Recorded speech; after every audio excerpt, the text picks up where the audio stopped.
प्रश्न 3 प्राथमिक स्तर पर शारीरिक शिक्षा के उद्देश्यों एवं लक्ष्यों का विस्तारपूर्वक वर्णन कीजिए। उत्तर शारीरिक शिक्षा का मुख्य लक्ष्य बच्चे के व्यक्तित्व का पूर्ण विकास करना होता है, जिसका सीधा संबंध शिक्षा के लक्ष्य से है। इस प्रकार शिक्षा एवं शारीरिक शिक्षा के लक्ष्य में सूझबूझ के अतिरिक्त और किसी प्रकार का अंतर नहीं है। जैसा कि उपरोक्त परिभाषाओं में दिया गया है कि शिक्षा के लक्ष्य की प्राप्ति का माध्यम मस्तिष्क है, दूसरी ओर यह भी बताया गया है कि शारीरिक शिक्षा के लिए शरीर एक माध्यम के रूप में प्रयोग किया जाता है। शारीरिक शिक्षा के उद्देश्य: शारीरिक विकास, राष्ट्र की उन्नति, मानसिक विकास, भावनात्मक विकास, नैतिक विकास, अच्छी नागरिकता का विकास, सामाजिक विकास, आध्यात्मिक विकास। व्यक्तित्व के संपूर्ण विकास के अंतर्गत शारीरिक, मानसिक, सामाजिक, भावनात्मक एवं नैतिक पहलू आते हैं, जो किसी व्यक्ति को अच्छा नागरिक बनाने में महत्वपूर्ण भूमिका निभाते हैं। यही अच्छा नागरिक आगे चलकर अपनी क्षमताओं का प्रयोग करते हुए राष्ट्रीय विकास की प्रगति की दिशा में अपना योगदान देता है।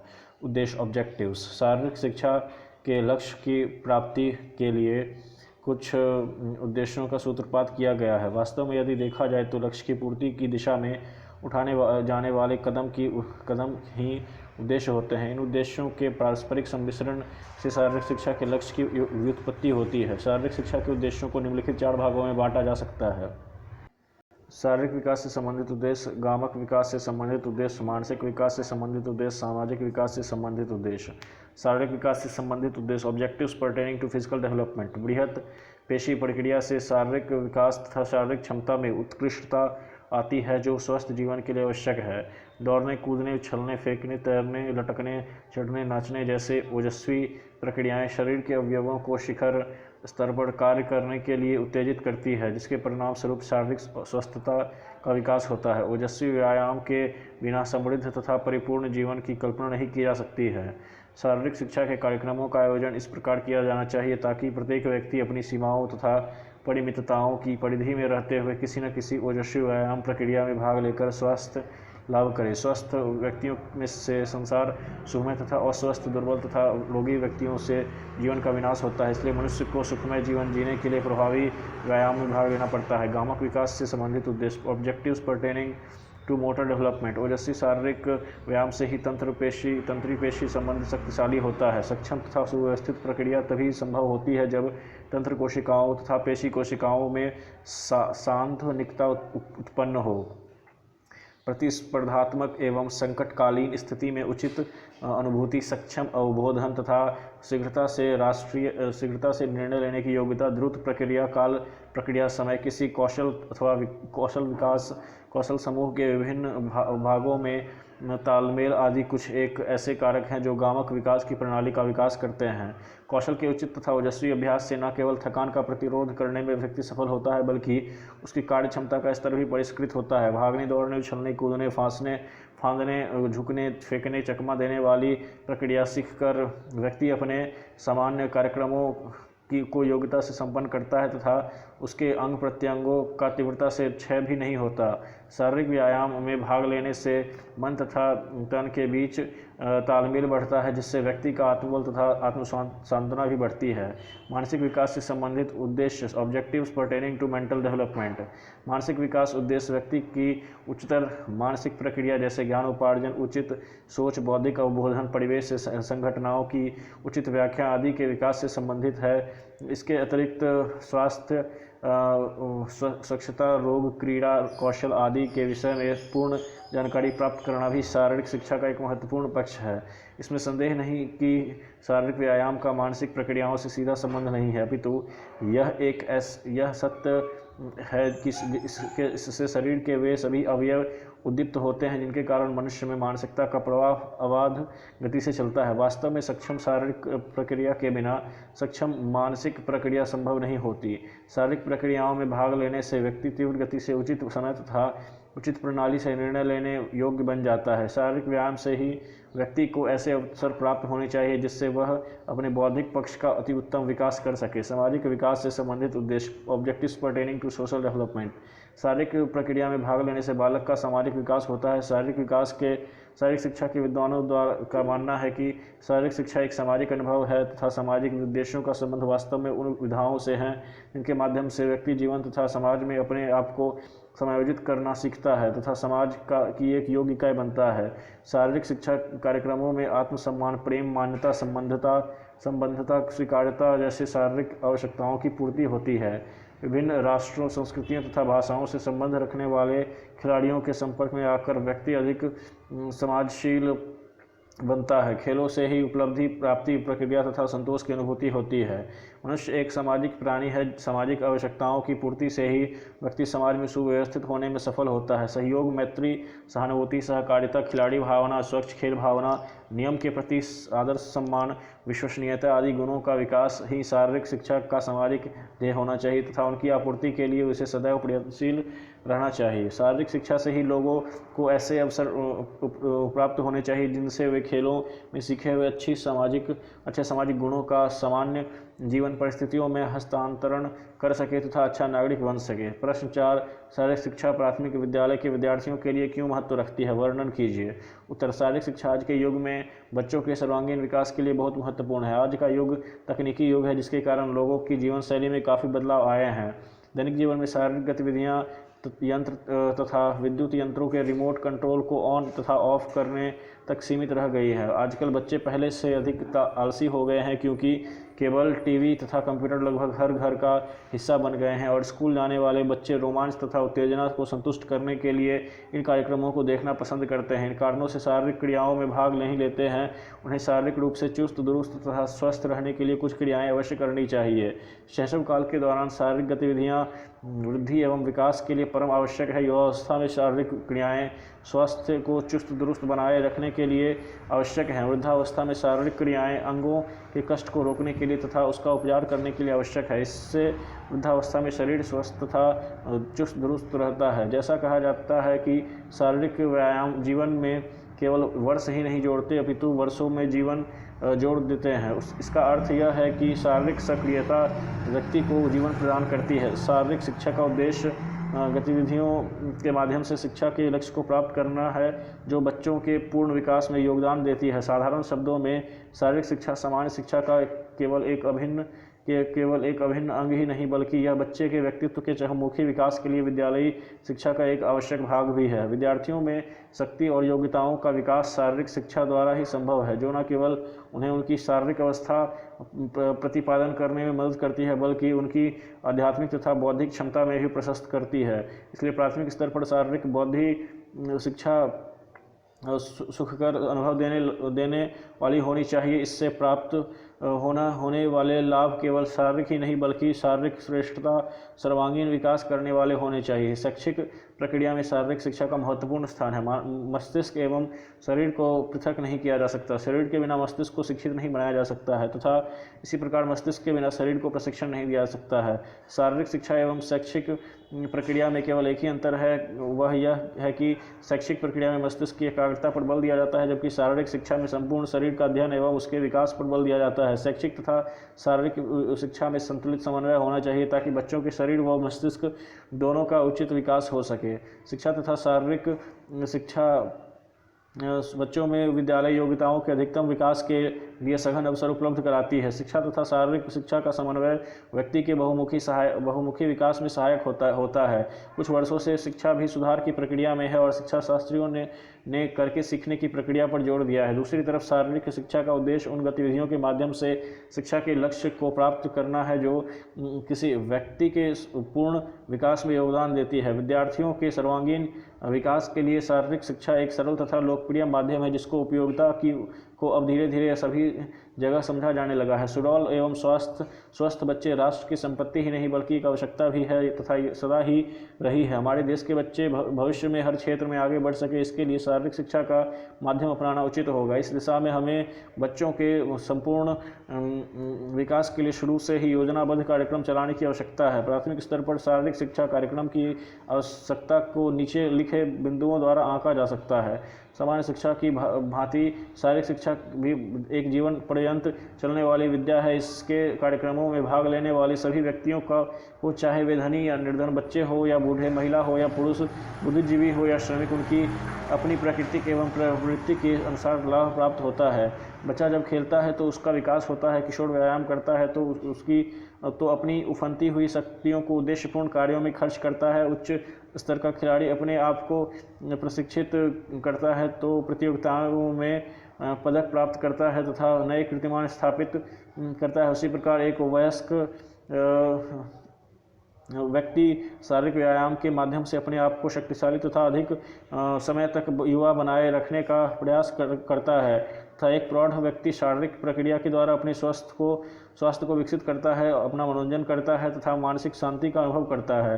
शारीरिक व्यायामों से बच्चों की शारीरिक क्षमता बढ़ती है और बहुत से रोगों से बचाव होता है। शारीरिक परिश्रम कम होने के कारण बच्चे अच्छी आदतों से दूर होते रहते हैं। शरीर के जिन अवयवों का नियमित उपयोग नहीं होता उनको शिथिल या क्षीण होने से बचाने के व्यायाम बहुत आवश्यक है।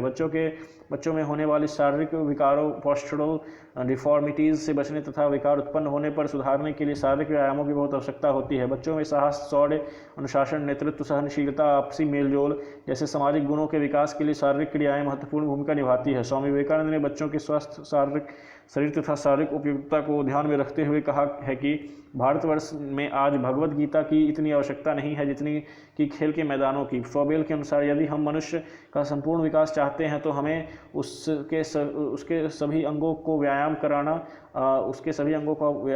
आवश्यक है।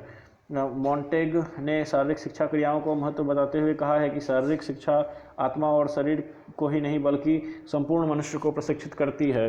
भारतीय शिक्षा आयोग के अनुसार शारीरिक योग्यता, कौशल और मानसिक संचेतना तथा चरित्र संबंधी गुणों के लिए शारीरिक शिक्षा अत्यंत महत्वपूर्ण है। निक्सन तथा कोजिनिस के अनुसार शारीरिक शिक्षा उत्तम नागरिक या उत्तम स्वास्थ्य की उन्नति का एक महत्वपूर्ण साधन है। प्रश्न 5, विशेष आवश्यकता वाले बच्चों के लिए शारीरिक गतिविधियों के मापदंडों का वर्णन कीजिए। उत्तर, विशेष आवश्यकता वाले बच्चों के लिए शारीरिक शिक्षा मुख्य रूप से 2 तथ्यों पर आधारित होती है। किसी व्यक्ति विशेष से जानकारी प्राप्त करके उसकी शारीरिक क्षमता के अनुकूल शारीरिक क्रियाएं करवानी चाहिए। विशेष आवश्यकता वाले बच्चों के लिए शारीरिक गतिविधियां करवाने वाले शिक्षकों को विशेष रूप से प्रशिक्षित किया जाए जिससे वह कुशलतापूर्वक उन्हें गतिविधियां करवा सके। कुशलतापूर्वक कार्यों के लिए आवश्यक उपकरणों का भी प्रबंध होना चाहिए। उपकरणों का प्रयोग किस प्रकार किया जाए इसका निर्धारण प्रशिक्षक को कर लेना चाहिए। शिक्षक को सम्मिलित किए विशेष बच्चों के समूह से परिचित हो जाना चाहिए क्योंकि शारीरिक गतिविधियों का पूरा कार्यक्रम उसी की देखरेख में होना है। विशेष आवश्यकता वाले बच्चों की शारीरिक गतिविधियों में मापदंड। मानवीय विकास अभ्यास विज्ञान।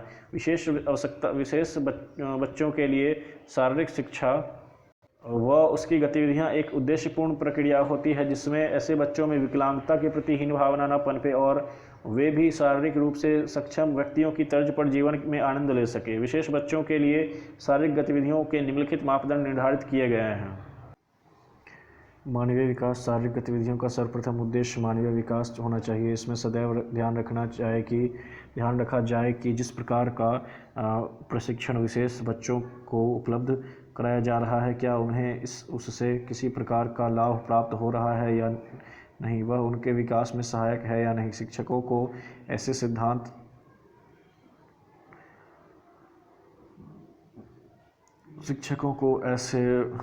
सिद्धांतों तथा गतिविधियों का समावेश करना चाहिए जिनमें मानवीय विकास संभव हो सके। अभ्यास विज्ञान। विशेष बच्चों के लिए शारीरिक गतिविधियों का प्रशिक्षण करवाने वाले शिक्षक का निरंतर अभ्यास करने से शरीर को प्राप्त होने वाले लाभों तथा उनके शरीर पर पड़ने वाले प्रभावों से अवगत रहना चाहिए। उससे यह समझना चाहिए कि किस प्रकार का शारीरिक अभ्यास किस प्रकार के बच्चों के लिए उपयुक्त रहेगा। एक पुरानी कहावत के अनुसार practice makes a man perfect, अर्थात करत करत अभ्यास के जन्मति होत सुजान, अर्थात अभ्यास करने से कठिन कार्य भी सरल एवं संभव हो जाता है। ऐसी युक्तियों से प्रशिक्षक को सीख लेनी चाहिए। विशेष रूप से आवश्यकता वाले बच्चों के लिए खेलों तथा गतिविधियों को अनुकूल बनाना। सामान्य ध्यानाकर्षण निर्देश। विद्यार्थियों को विकलांगता के बावजूद खेलों में भाग लेने के लिए प्रेरित करना। यदि विद्यार्थी इसमें रुचि न दिखाए तो उसे समझा बुझाकर इसके लिए तैयार रहना। खेल गतिविधियों का चयन विद्यार्थियों की योग्यता के अनुसार करना चाहिए, विकलांगता के अनुसार नहीं। खेलों के नियम विद्यार्थियों को प्रोत्साहित करने वाले होने चाहिए। ऐसे नियम ना हो जिन्हें देखकर या सुनकर भाग लेने पर आत्मविश्वास खो बैठे। नए विद्यार्थियों को प्रशिक्षित करते समय धीरे धीरे प्रारंभ किया जाना चाहिए।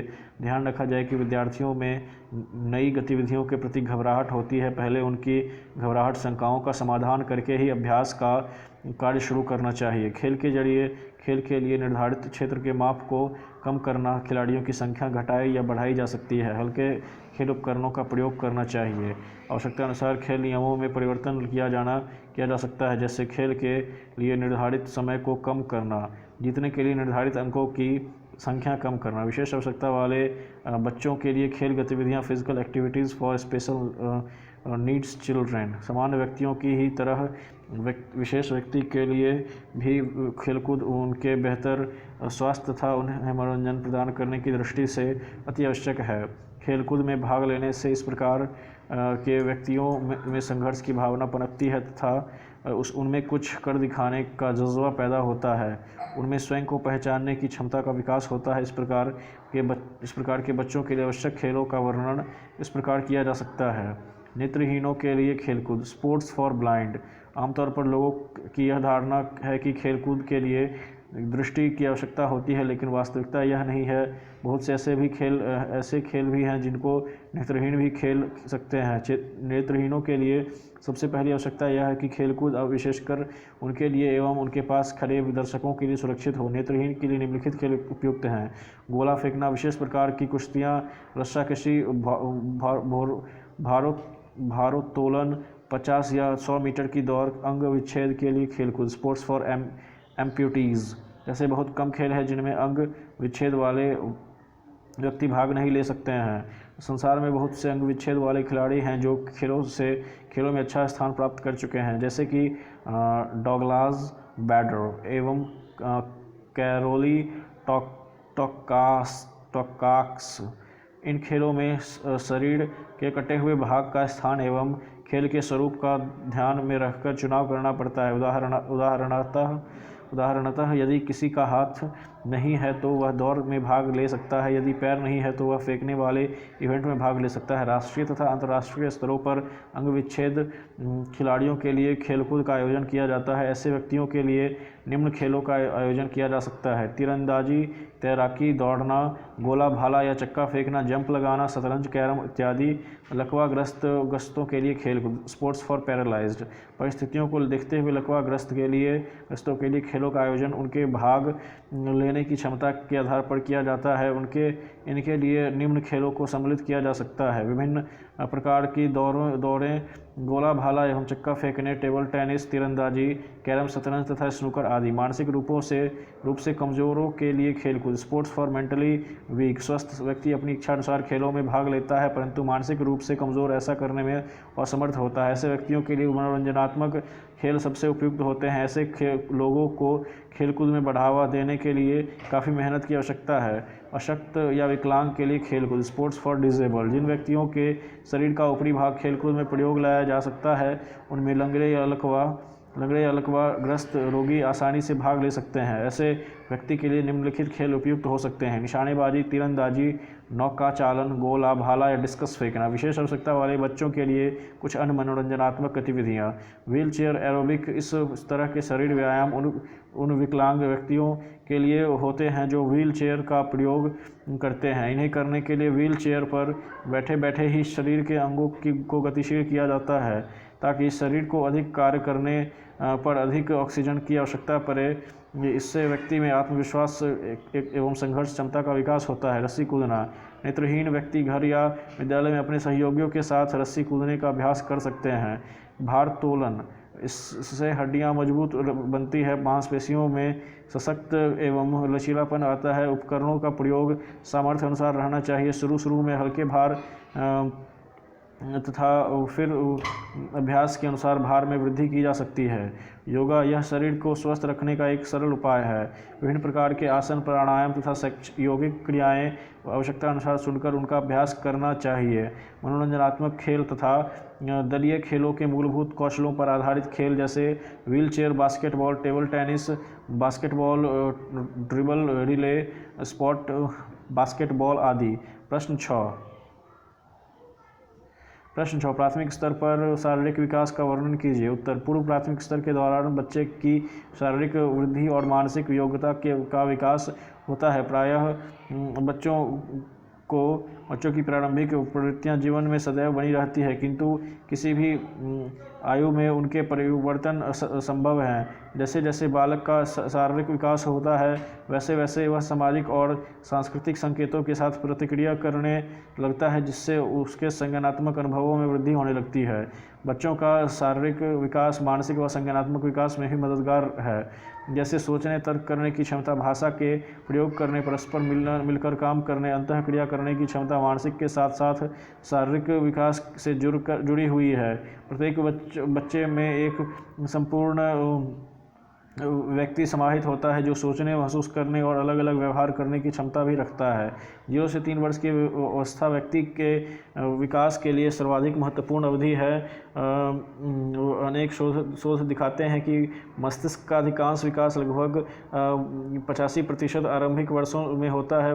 मूल्यों और प्रवृत्तियों की नींव भी इन्हीं वर्षों में पड़ जाती है। इस अवस्था में संज्ञानात्मक विकास की तीव्र होती है। बच्चा आसानी से अनेक भाषाएं और अन्य क्रियाएं सीख सकता है, अतः उन्हें उचित स्वस्थ तथा और प्रेरक वातावरण की आवश्यकता होती है। स्वस्थ बचपन स्वस्थ व्यक्तित्व की ओर ले जाता है। अपेक्षा या अभाव भविष्य में नकारात्मक परिणाम दे सकते हैं और बच्चे जीवन भर के लिए विकास की दौर में पिछड़ सकते हैं। घर पर बच्चे को उचित देखभाल, संरक्षण, सही अवसर, पर्याप्त अनुभव मिलना आवश्यक है। तो ये है विकास के विभिन्न चरणों में मस्तिष्क का विकास। 20 सप्ताह गर्भावस्था में 100 मस्तिष्क का भार, जन्म के समय 400, 18 माह आयु के समय 800, 3 वर्ष आयु के समय 1100, वयस्क का 1300 से 1400। ये सब क्या है? मस्तिष्क का भार है। तब राष्ट्रीय शिक्षा नीति 1986 में प्रारंभिक बाल्यावस्था 0 से 6 आयु वर्ग है। इसमें प्रारंभिक बाल शिक्षा कार्यक्रम पूर्व प्राथमिक शिक्षा में देखभाल और निगरानी को भी जोड़ा गया है। इसे प्रारंभिक शिशु शिक्षा और देखभाल ECCE नाम दिया गया है। देखभाल के प्रमुख तत्व स्वास्थ्य और पौष्टिक आहार हैं। इसमें समुदाय की सहभागिता पर जोर दिया गया है। साथ ही समेकित बाल विकास योजना और ECCE कार्यक्रमों के सभी स्तरों के समन्वय पर बल दिया गया है। पाठ्यचर्या में भी राष्ट्रीय शिक्षा नीति के अनुरूप इस उम्र के बच्चों को औपचारिक शिक्षा के दबाव, पढ़ने लिखने की और गणित से मुक्त रखा जाएगा। इसमें खेल और क्रियाकलापों को अपेक्षाकृत अधिक महत्व दिया जाएगा। सुविधा वंचित वर्ग के बच्चों की देखभाल और प्रोत्साहन पर भी ध्यान केंद्रित करना होगा। भौतिक सुविधाएं जैसे खिलौने, पुस्तकें, खेल की सुविधा आदि के अभाव के कारण इनका विकास विशेष रूप से मानसिक एवं भाषाई विकास पर प्रतिकूल प्रभाव पड़ने की संभावना रहती है। हमारे राज्य में ऐसे बच्चों की संख्या बहुत अधिक है। ECCE के प्रभावी ढंग से चलाकर सुविधा वंचित वर्ग के बच्चों की क्षतिपूर्ति की जा सकती है। बच्चों के विकास से सुदृढ़ नींव तैयार हो सकती है, जिससे आगे चलकर उनमें निहित क्षमताओं का पूर्ण विकास हो सकेगा। प्राथमिक स्तर के बालक में शारीरिक विकास की प्रक्रिया अपेक्षाकृत धीमी हो जाती है। मांसपेशियां पुष्ट होने लगती है। इन शारीरिक परिवर्तनों के साथ मानसिक विकास में स्थायित्व आ जाता है। यदि उनकी व्यक्तिगत क्षमता पर ध्यान केंद्रित किया जाए, तब उनकी संज्ञानात्मक क्षमताएं बढ़ सकती है। सामाजिक प्रभाव भी संज्ञानात्मक क्षमता के विकास में महत्वपूर्ण योगदान देते हैं। साथ ही समूहों के साथ उनकी अंतःक्रिया से उनमें समूह में काम करने की क्षमता का विकास होता है।